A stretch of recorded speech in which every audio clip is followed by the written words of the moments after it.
Bendito seas, mi Señor. Podemos tomar nuestros asientos, querida iglesia.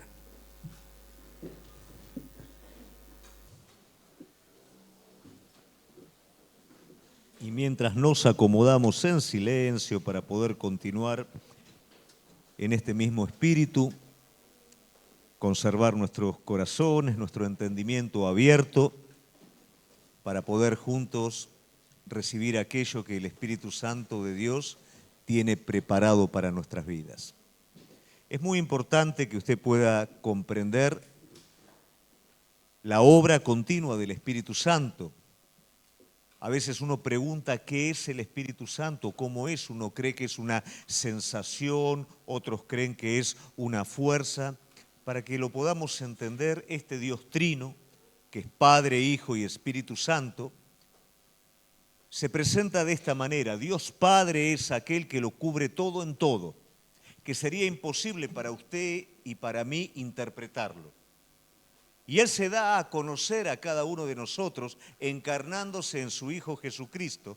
Y de esa manera nosotros podemos comprenderlo, porque Él caminó como un hombre igual que nosotros, pero en Él estaba toda la divinidad del Dios Padre. Pero el Hijo caminó en esta tierra en un tiempo limitado porque la obra tenía que continuar. Entonces Él fue entregado, Él murió, resucitó, ascendió. Y la persona del Espíritu Santo vino a este mundo a morar en la vida de cada uno de aquellos que abre su corazón y lo acepta. Esta obra completa permite que en un momento, en un tiempo como este, el Espíritu Santo de Dios, de la misma manera que Cristo caminó en esta tierra, pueda manifestarse en la vida de cada uno de nosotros. A veces, por lo que tal vez muchos ven en las redes, parecieran cosas excéntricas, ¿no es cierto? Pero la realidad más profunda del Espíritu Santo de Dios es cuando obra y penetra en lo más profundo de mi corazón. Aquel lugar donde un coach, un psicólogo o cualquier persona bien intencionada con sus propias palabras no puede llegar, pero el Espíritu Divino puede entrar adentro suyo, desnudar la interioridad de su corazón, sanarlo y hacerlo una nueva persona. Y esta es la obra maravillosa del Espíritu Santo que siempre obra en su iglesia. La iglesia no es solamente este lugar, sino la iglesia de Dios en todo el mundo. La obra del Espíritu Santo es aquello por lo cual Cristo murió y resucitó. Y hoy está en nosotros. ¿Amén? Bueno, habiendo dicho esto, querida iglesia, hoy es el último culto, la última reunión que vamos a estar compartiendo. Y por supuesto, como siempre, cuesta, ¿no es cierto?, partir. Va a ser doloroso, los vamos a extrañar. ¿Por qué? Porque somos familia de la fe. Como venimos hablando, la iglesia es el cuerpo de Cristo es familia de la fe. Nos ayudamos los unos a los otros, nos edificamos los unos a los otros. Como decimos siempre, no es un lugar de asistencia. ¿Qué pasa cuando el muchacho se va a la noche, no aparece, pasan 2 o 3 días sin venir? ¿Qué le dicen los padres? Querido, esto no es una visita, vos vivís acá, ¿no? La familia es así. Bueno, lo mismo es la iglesia. La familia es la que forma, es la que sostiene, es la que educa, es la que alienta, y la iglesia es la familia de la fe, que es el cuerpo de Cristo, y nosotros, por supuesto, los vamos a extrañar. Vamos a trabajar con otra familia en otro continente, pero por supuesto, este es nuestro hogar y los vamos a extrañar un montón. Amén. Muy bien. Bueno, en esta noche yo quiero hablar de algo que seguramente está presente en la vida de cada uno de nosotros y es el anhelo de cada uno de nosotros. Y es la satisfacción. Yo creo que no hay persona que no quiera vivir satisfecha. Y lo maravilloso es que el plan de Dios es que la persona viva satisfecha.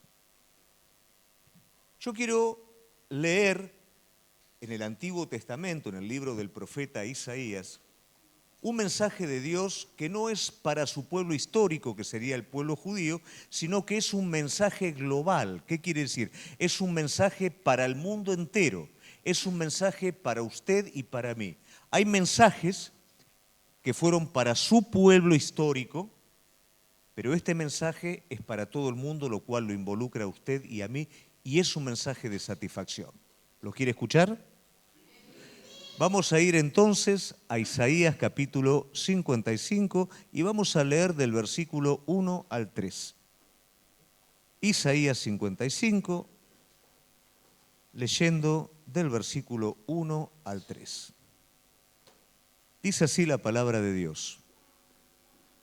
A todos los sedientos, venid a las aguas, y los que no tienen dinero, venid, comprad y comed.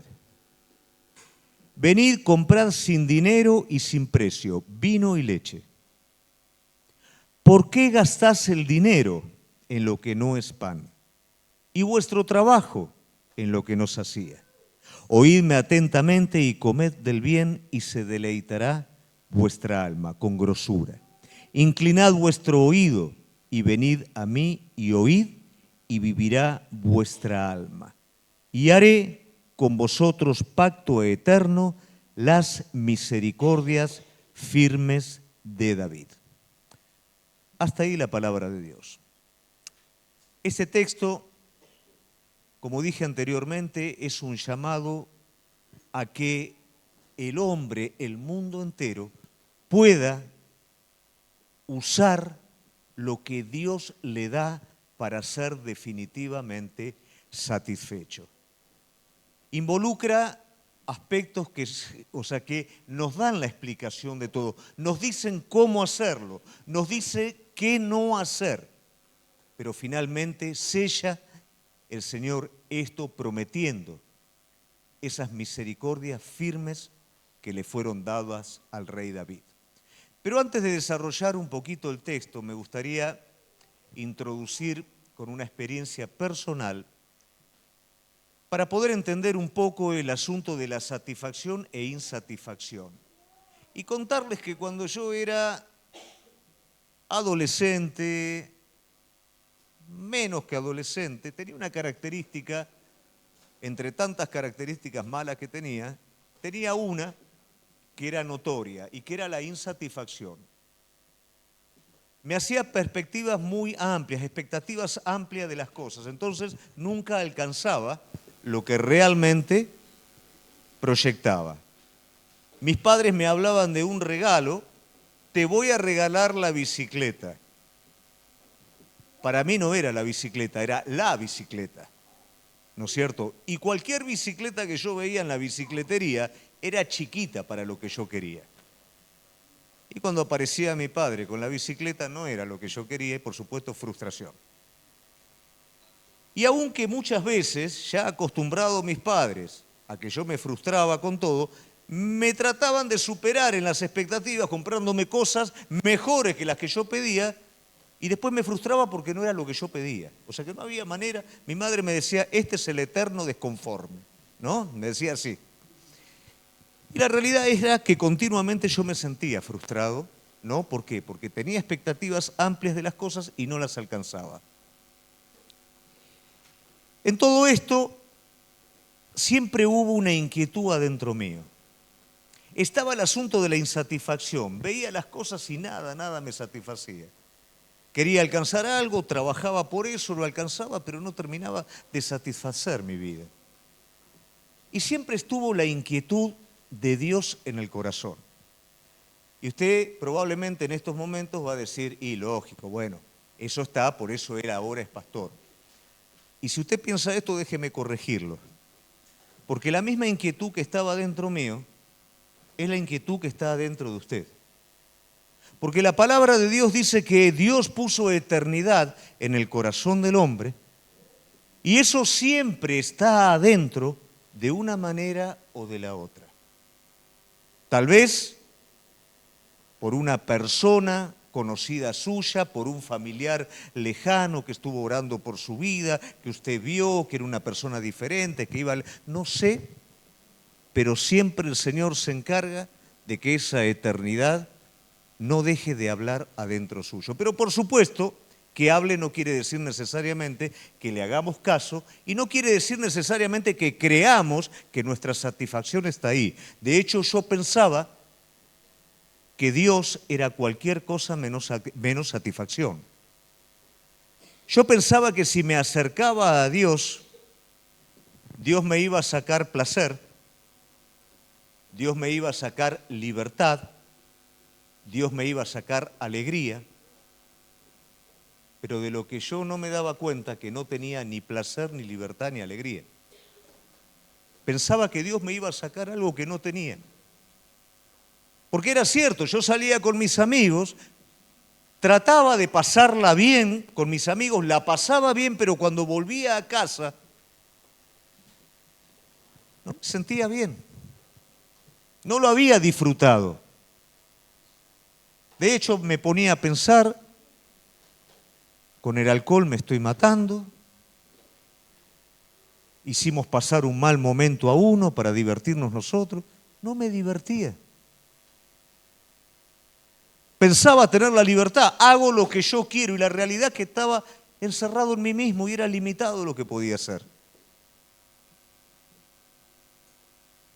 Y el placer al cual acudía nunca terminaba de completarme.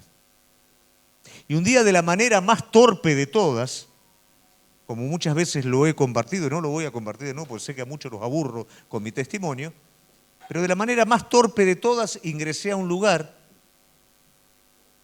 sin darme cuenta que era la invitación, venid a mí.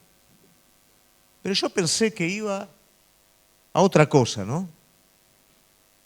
Y fue simplemente esa forma torpe en la que llegué, esos motivos que no tenían nada que ver con buscar algo especial de Dios, pero simplemente el haber ido a ese lugar, el haber abierto mi corazón, aunque sea de manera irónica para con Dios, fue más que suficiente para que Dios tocara y entrara en el corazón. Y ahí entendí lo que era la satisfacción.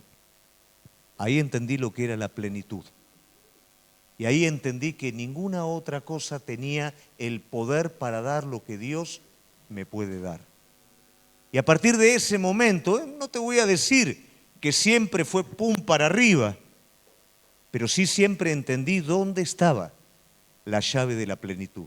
Cuál era la fuente que verdaderamente podía saciar mi vida. A veces me distraje temporalmente con otras cosas y me di cuenta que pasaba exactamente lo mismo que al principio. Volvía a tener ese mismo sentido de necesidad. Pero volvía inmediatamente a Él y esa necesidad se iba porque nuevamente era satisfecho. Y yo quiero, querida iglesia, que nosotros podamos aprender a vivir satisfechos en Él. Muchas veces nuestra vida espiritual es débil por la razón de que no somos satisfechos. Y no somos satisfechos por ignorancia, no somos satisfechos por incredulidad, no somos satisfechos por obstinación. Pero si tan solamente fuéramos a la fuente siempre está dando ese agua viva. Y si bebiéramos de esa fuente de manera continua, viviríamos continuamente satisfechos. Pero vamos a ver entonces un poquito qué es lo que no nos permite y cómo hacer para así vivir de esta manera. Bueno, el texto primeramente nos va a hacer mención de varios aspectos, ¿no es cierto? Primero nos está diciendo venid, venid. Es muy importante que dice 3 veces venid. ¿Qué pasa cuando alguien te dice a vos venid? ¿Vos venís inmediatamente? Yo cuando estoy en casa, por ejemplo, bueno, Gaby es una persona que está simultáneamente en 20.000 cosas, ¿no? Y yo por ahí estoy haciendo algo y entre esas 20.000 cosas me llama. Vení, Gustavo. Y yo ya sé que el primer llamado, ¿no es cierto?, da lo mismo, que vaya, que no vaya. ¿Por qué razón? Porque pasa de largo y a los 2 minutos se olvidó de lo que me iba a decir. Entonces yo dejo lo que tengo que hacer. Voy ahí, ¿qué era? Ay, me olvidé. Bueno, yo sé que eso a usted no le pasa, ¿no? Pero cuando la persona dice por segunda vez vení y dice por tercera vez vení, ¿qué quiere decir? Eso es importante.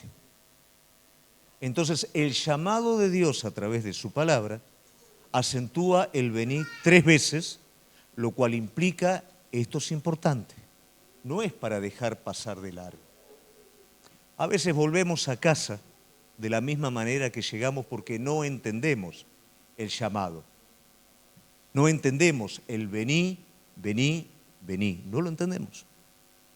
Pero Él continuamente está insistiendo. ¿Por qué? Porque está en el corazón de Él satisfacer la vida de cada uno de nosotros. Entonces, vení. Vení y participad. ¿Participad de qué? Si ustedes prestan atención, beber agua, beber leche, beber vino. El agua no hace ni más ni menos que satisfacer ¿qué? La necesidad inmediata. La leche, ¿qué es lo que va a hacer? Alimenta. Y el vino es el punto de ¿qué? De la satisfacción. Lo representa de esa manera. No lo tome literal y se vaya afuera, ¿no? No lo tome literal. Estamos representando algo. Entonces, ¿de qué está hablando? De un sentido de urgencia, pero de una satisfacción completa.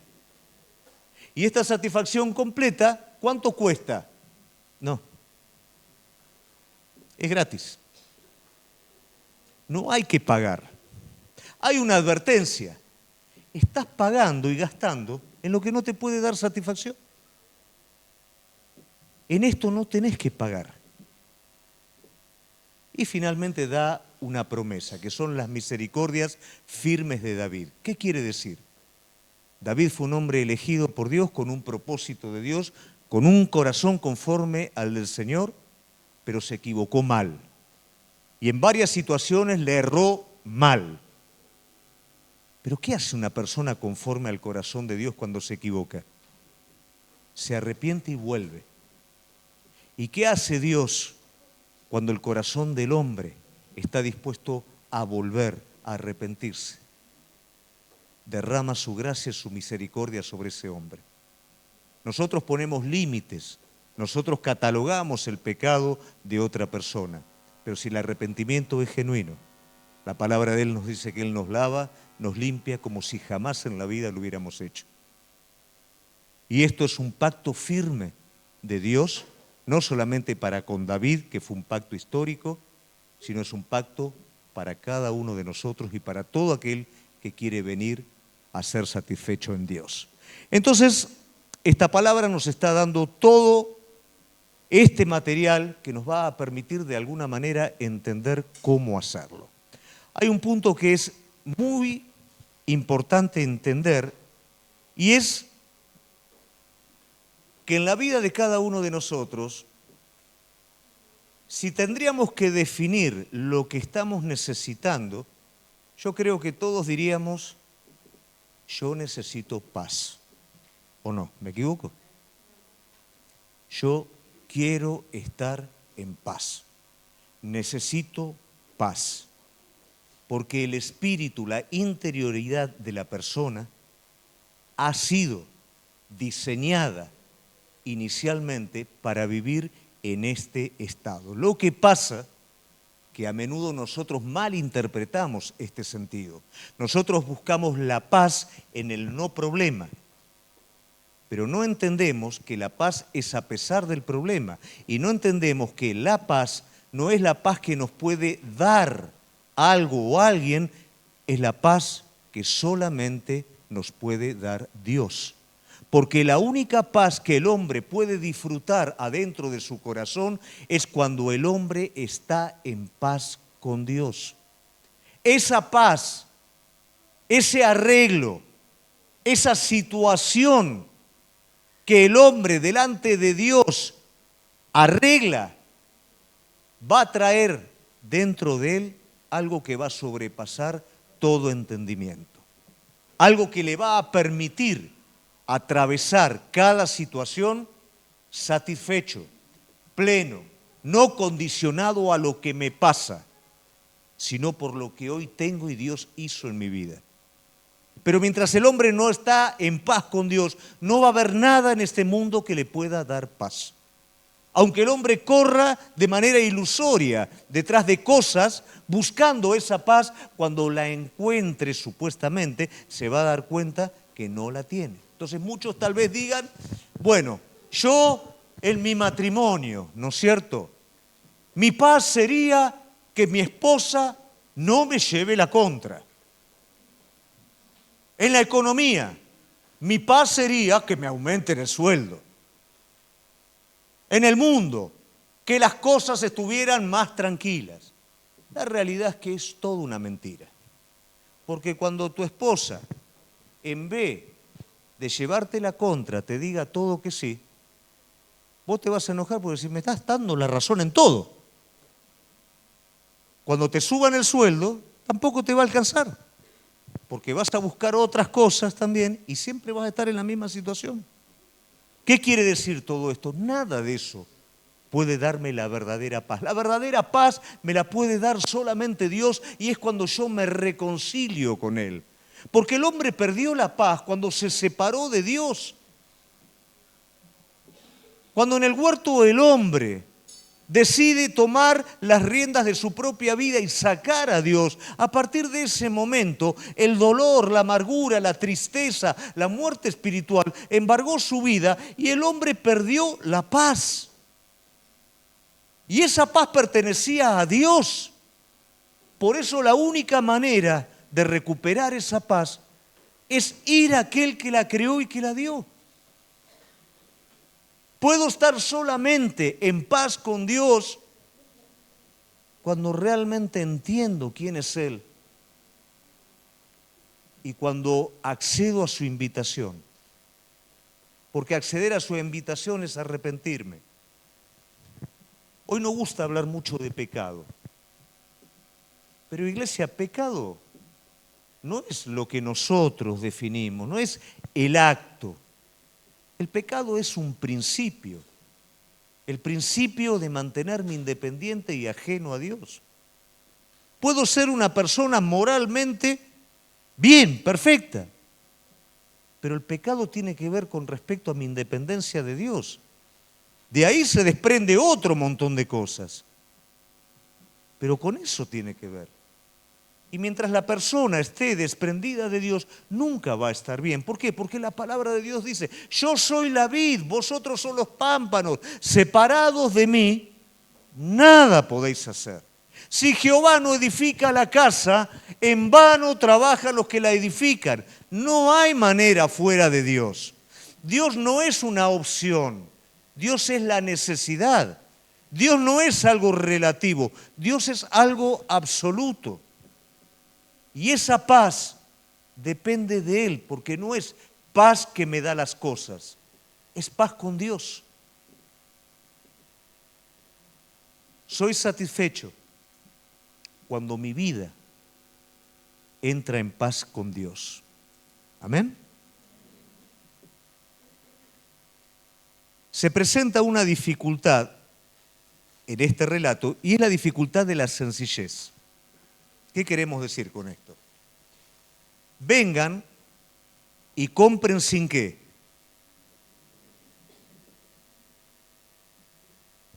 Está complicado, ¿no? Nosotros estamos acostumbrados a trabajar meritoriamente por lo que queremos alcanzar. Y eso está bien, y eso es correcto, y eso es lo que cada uno de nosotros debemos de hacer. Trabajar meritoria y responsablemente en las cosas que tenemos que trabajar y administrar, administrar prudentemente las cosas. Sin embargo, acá se me está ofreciendo la satisfacción no como producto de mi arduo trabajo, se me está ofreciendo de manera gratuita. Para poderlo entender, tendríamos que hablar también de justicia. Si hubiera justicia en el país, en su vida y en todas las cosas, ¿usted tendría paz? Por supuesto. Pero acá nosotros tenemos un criterio que es un poquito complicado. ¿Por qué razón? Porque nuestro sentido de justicia es falente. Déjeme explicarle. ¿Qué le pasa a usted frente a una situación injusta? ¿Cómo se siente? indignado. ¿Cómo reacciona usted frente a algo injusto? Defiende a través de hechos, a través de realidad, defiende la situación. Sin embargo, aunque usted salga con ese sentido de justicia satisfecho, usted también va a estar insatisfecho.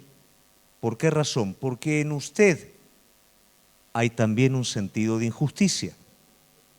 Déjeme graficarlo de esta forma. ¿Recuerda cuando quisieron apedrear a la mujer adúltera? Quisieron ejercer justicia porque estaban indignados con lo que esta mujer había hecho. Pero ¿qué pasa cuando levantan la piedra para tirarle? Y Jesús dice, el que está libre de pecado, arroje la primer piedra. Nadie pudo arrojar esa piedra. Porque el sentido profundo de justicia, ¿qué hizo? Los expuso a cada uno. En ese arduo trabajo nosotros somos justicieros, pero somos justicieros para hacer valer lo nuestro. No somos justicieros cuando lo nuestro está mal. Muchas veces nuestra justicia tapa otra injusticia que hay adentro nuestro. Tal vez a ojos de los demás somos bárbaros, a ojos de los demás somos moralmente correctos, somos buenos, pero guardamos cosas adentro nuestro que ningún otro conoce y que tal vez a la hora de juzgar somos inmisericordios con lo que juzgamos, habiendo hecho nosotros en otras cosas algo igual o peor. Eso nos lleva a falta de paz y de satisfacción. Tiene que ser saldada definitivamente la justicia en nuestra vida, porque de lo contrario, nuestra conciencia nos va a hacer sentir culpable. A veces nos olvidamos de lo que hacemos.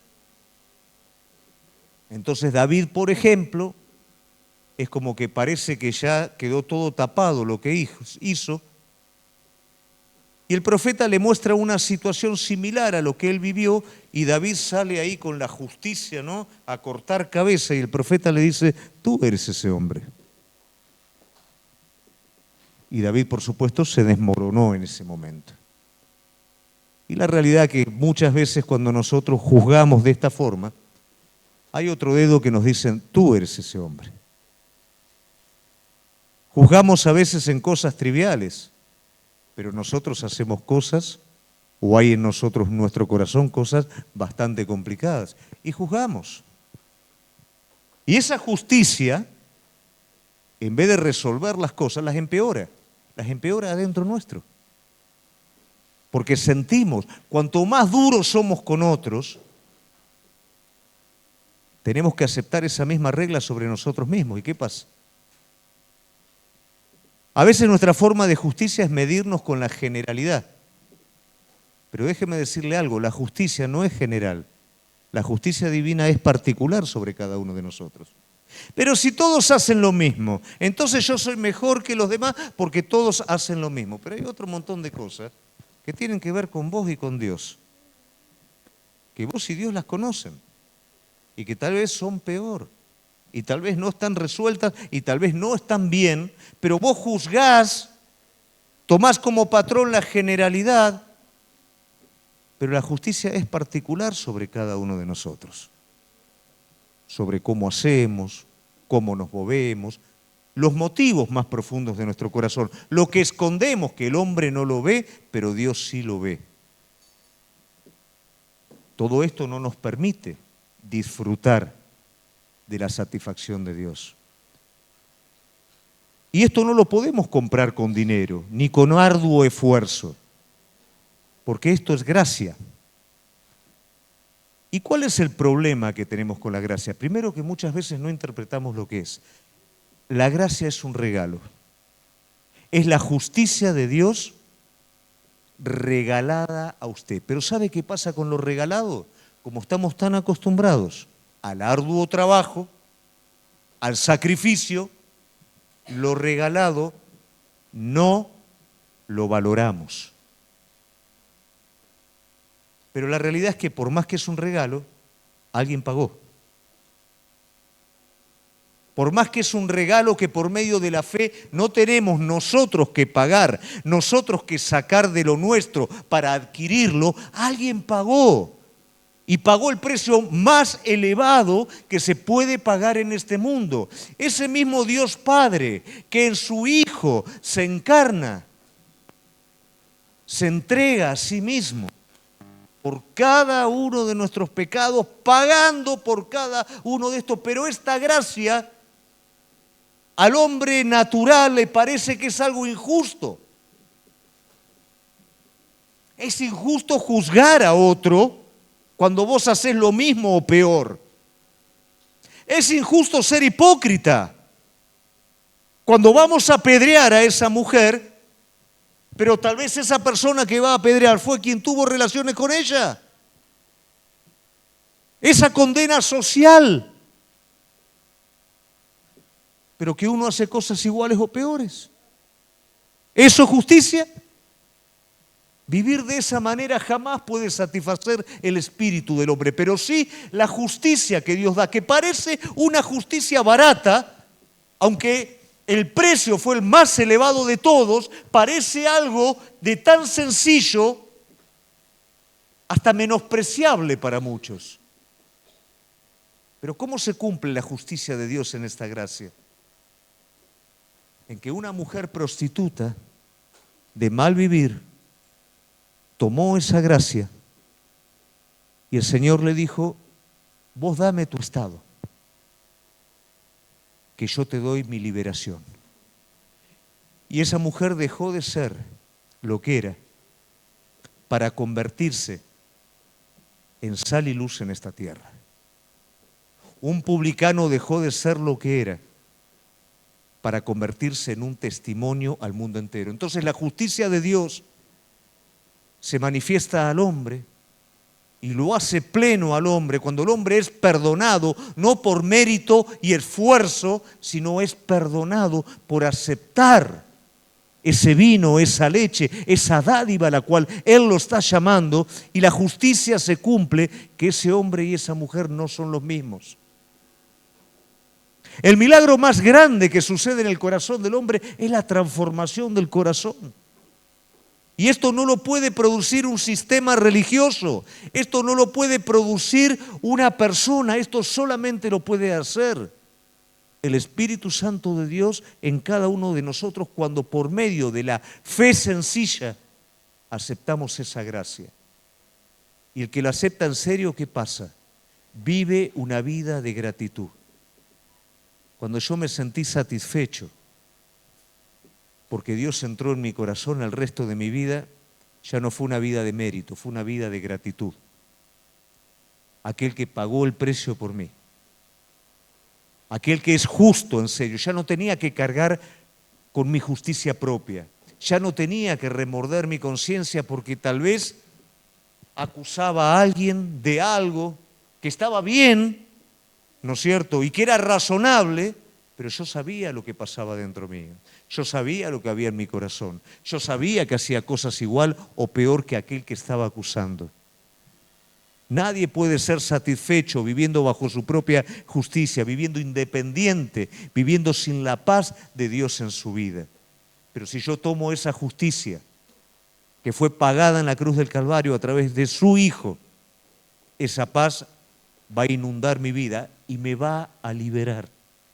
Me va a liberar de todo aquello que trae la insatisfacción sobre mí, no de afuera, de adentro.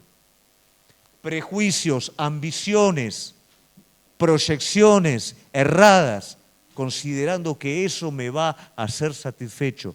No, por favor, no nos confundamos. Los bienes, el dinero, las personas van a ayudar, van a ser una parte de, pero nunca van a ser el medio de la satisfacción completa. Y aquel que pone el corazón en ello va a ser defraudado. Pero aquel que pone el corazón en Él va a disfrutar de todo. Va a disfrutar de su trabajo, va a prosperar en su trabajo, va a disfrutar de su familia, porque no va a demandar satisfacción de los que están alrededor suyo, porque ya va a ser una persona satisfecha. ¿Lo entiende? Hay dos que lo entienden y el resto no. ¿O sí? A ver, vamos de nuevo.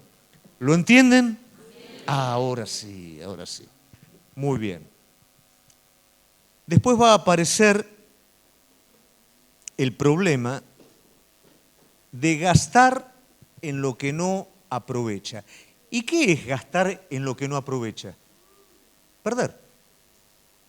Si yo gasto algo y no tengo nada a cambio, pierdo. Si yo gasto para obtener esta satisfacción y lo estoy haciendo de la manera equivocada, no la tengo, estoy desaprovechando. Si yo gasto en algo procurando que eso traiga satisfacción a mi vida y eso no trae satisfacción, estoy perdiendo tiempo, estoy perdiendo recursos, no alcanza. Y acá, iglesia, va a venir el problema del dinero. Compren sin dinero. ¿Por qué menciona el dinero? Porque el dinero siempre estuvo presente en la historia del hombre y en la palabra de Dios como la raíz de todos los males. Pero no porque el dinero sea malo, por el curso que nosotros le damos al dinero. Dice la palabra de Dios que el amor al dinero, ¿qué es?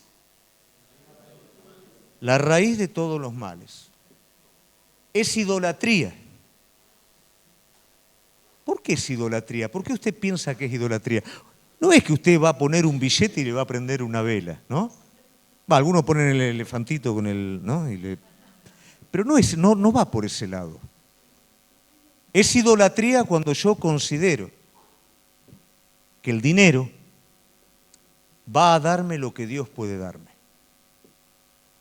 Entonces es tan sutil que yo al dinero lo pongo en lugar de Dios. No tengo temor de Dios, pero sí tengo temor del dinero, porque tengo temor de perderlo. No adoro a Dios dándole el señorío y rindiéndome, pero sí lo hago con el dinero. Me rindo. No soy representado por mi vida en comunión con Dios. Soy representado por lo que el dinero me da, por mi auto, por lo que me compro. ¿Está mal tener un buen auto? Por supuesto que no. ¿Está mal prosperar? Por supuesto que no. Es responsable de prosperar. Es responsable de vivir una vida con calidad de vida. Pero cuando yo hago un Dios del dinero, yo estoy entrando en ese ciclo de insatisfacción porque jamás eso me va a dar lo que yo necesito. Me va a dar cosas, pero no me va a dar la verdadera satisfacción, que es la que viene directamente de Dios. Cuando usted ve el pueblo de Dios, usted ve que Dios tenía un pueblo con un propósito definido. Este pueblo se hizo idólatra. ¿Por qué razón? Porque la idolatría estaba íntimamente relacionada con la prosperidad. Y Dios, por supuesto, quería prosperar al pueblo, pero no a costa de que su pueblo perdiera la identidad. Dios tenía mucho más que prosperidad para su pueblo. Tenía un propósito definido, tenía una renovación en el corazón de ese pueblo. Quería utilizar a ese pueblo para que fuera una bendición en el mundo entero, pero ellos solamente querían la prosperidad. Y a través de la idolatría, a través de adorar a otros dioses, le soltaron la mano a Dios, perdiendo todo, perdiendo propósito, perdiendo renovación espiritual. Y no es distinto hoy, iglesia. A veces nos vamos detrás del dinero, haciendo un Dios del dinero y perdemos lo más importante. Perdemos aquello que es lo que realmente nos puede dar lo que estamos buscando. Ningún medio te va a dar lo que Dios te puede dar. Pero Dios sí te va a dar todo lo que tiene y los medios los vas a poder disfrutar. Es el orden que uno le da adentro. Pero cuando yo hago del dinero una idolatría, lisa y llanamente, iglesia, mi vida está representada por el dinero, no por el billete propiamente dicho. Mi vida está representada por lo que el dinero me da. No tengo identidad. Mi identidad es mi trabajo. Mi identidad es lo que compro con mi trabajo. Y eso no es el plan de Dios y eso jamás puede traer satisfacción en la vida de la persona. Pero cuando yo soy satisfecho, yo puedo trabajar arduamente, yo puedo tener todo el fruto de lo que mi trabajo me da, pero mi corazón le pertenece a Él. Mi satisfacción no está en lo que adquiero, mi satisfacción está en lo que Él ya me dio. Es la raíz de todo mal. Y tal vez esto suena muy, pero si usted le presta atención, por el dinero, como dije anteriormente, el pueblo de Dios se desvió. Por el dinero, el pueblo de Dios convirtió el templo del Señor en un mercado.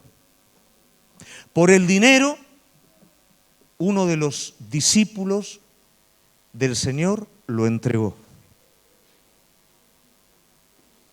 Por el dinero, en los últimos tiempos, se va a definir entre fidelidad a Dios y apostasía.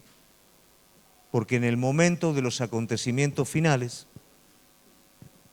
por el dinero, la gente va a apostatar o la gente va a negarse a sí mismo y va a ser fiel. Leía y le compartí a algunos de ustedes una tesis, que por supuesto no la vamos a estar viendo ahora, de un magnate americano que se llama Peter Thiel, que, Luce, ayúdame, la empresa de él es la que él fundó. Replay, algo así. Bueno, es una de las personas que está al nivel de Zuckerberg, a nivel de Elon Musk. Y esta persona el día 15 va a hacer una disertación sobre el anticristo.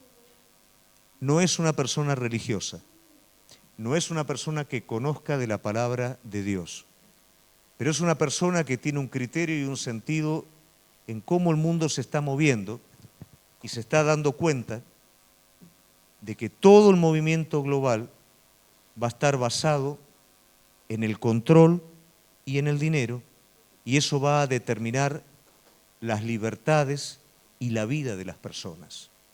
¿Por qué habla del anticristo? Porque evidentemente le debe haber pegado una leída a la palabra y ve hechos reales. Pero lo más tremendo de todo esto es que este hombre lo descubre ahora, en este tiempo. Pero esto hace miles de años que se escribió. Y esto cualquier pequeño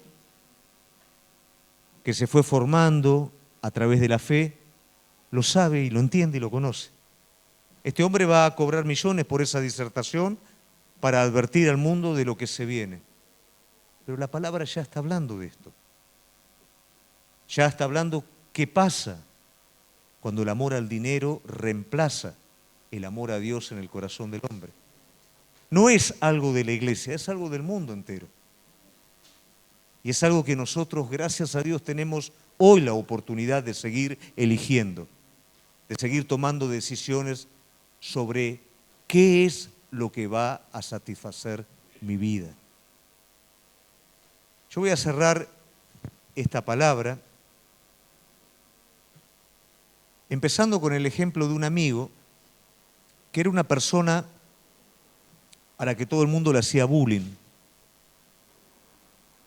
Era una persona que cuando íbamos nosotros a bailar, con todos mis amigos, con él era el que nosotros decíamos en ese momento quedaba planchando, ¿no?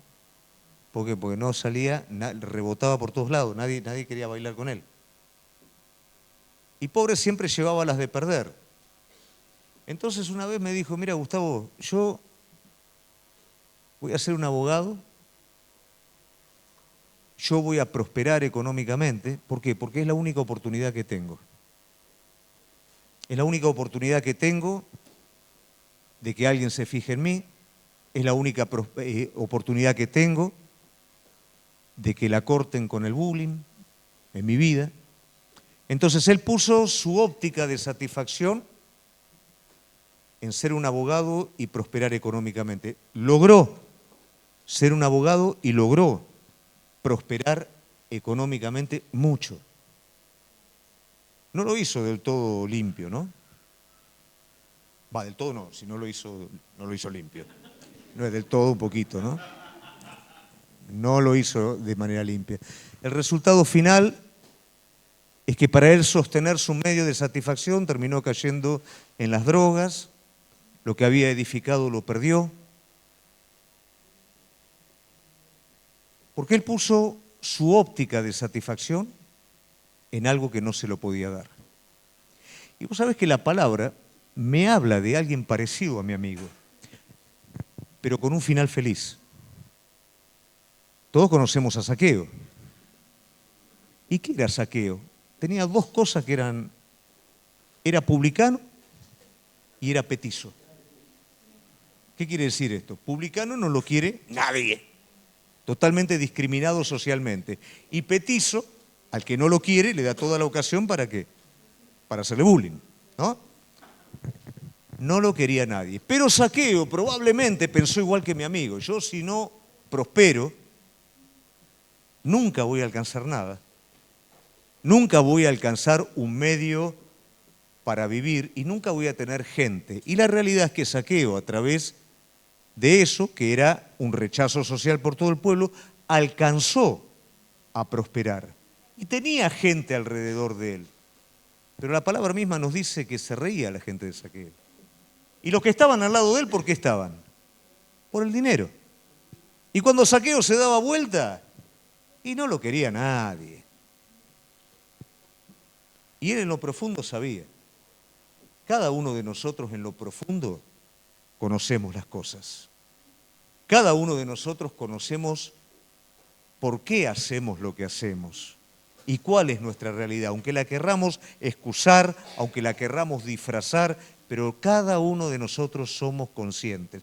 A veces vivimos tan engañados que nos escapamos de la realidad y de las personas que nos pueden poner en contacto con nuestra realidad inmediata. ¿Por qué? Porque no queremos enfrentarnos con eso.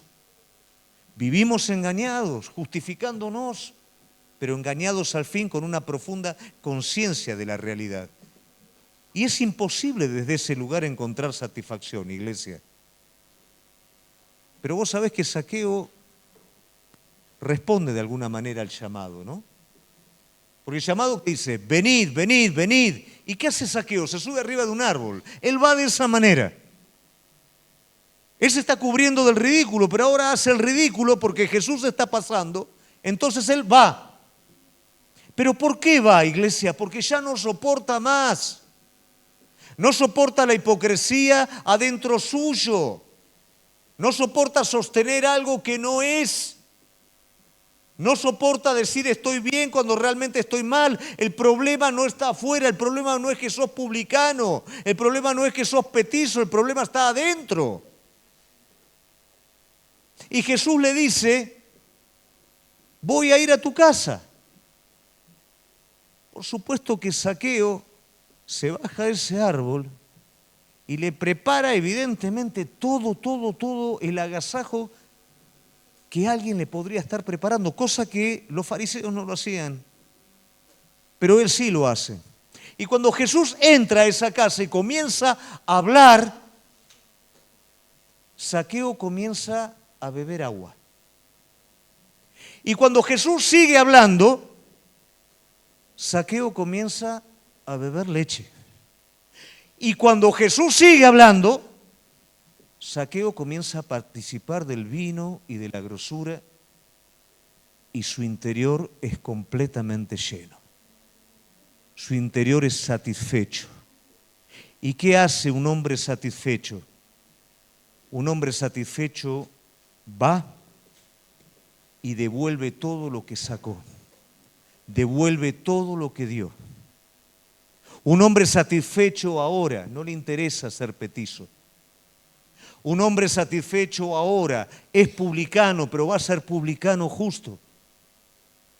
Cobrando lo que tiene que cobrar, dando a cada uno lo que corresponde y tal vez algunos no lo van a querer, otros lo van a despreciar, pero él ya no necesita eso, porque él ya es satisfecho.